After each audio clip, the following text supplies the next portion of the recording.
নমস্কার বন্ধুরা, আপনারা দেখছেন স্টারেদের অন্দরমহল।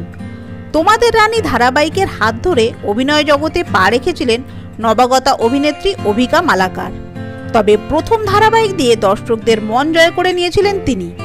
পর্দায় দুর্জয় রানীর জুটি খুব অল্প সময়ের মধ্যে ব্যাপকভাবে জনপ্রিয়তা পেয়েছিল। দর্শক ভালোবেসে এই জুটির নামকরণ করে দুর্জানি। তবে সেই রানীর চরিত্র এখন অতীত। ইতিমধ্যেই শেষ হয়ে গিয়েছে তোমাদের রানী। এখন দর্শকরা অধীর আগ্রহে বসে কবে আবার তাদের প্রিয় নায়িকাকে নতুন ধারাবাহিকে দেখতে পাবেন। মাঝে শোনা গিয়েছিল অনুরাগের ছোঁয়াতে সোনার বড়বেলার চরিত্রে দেখা যাবে অভিকাকে, কিন্তু না, অনুরাগের ছোঁয়াতে নয়, বরং নতুন ধারাবাহিক নিয়ে পর্দায় ফিরবেন অভিকা। স্টার জলসাতেই আসবে তার এই নতুন মেঘাটি। সম্ভবত সেপ্টেম্বর মাসেই আসবে অভিকার নতুন ধারাবাহিকের প্রথম প্রোমো। তো বন্ধুরা, অভিকাকে নতুন ধারাবাহিকে দেখার জন্য আপনারা কতটা এক্সাইটেড কমেন্ট করে জানাতে ভুলবেন না।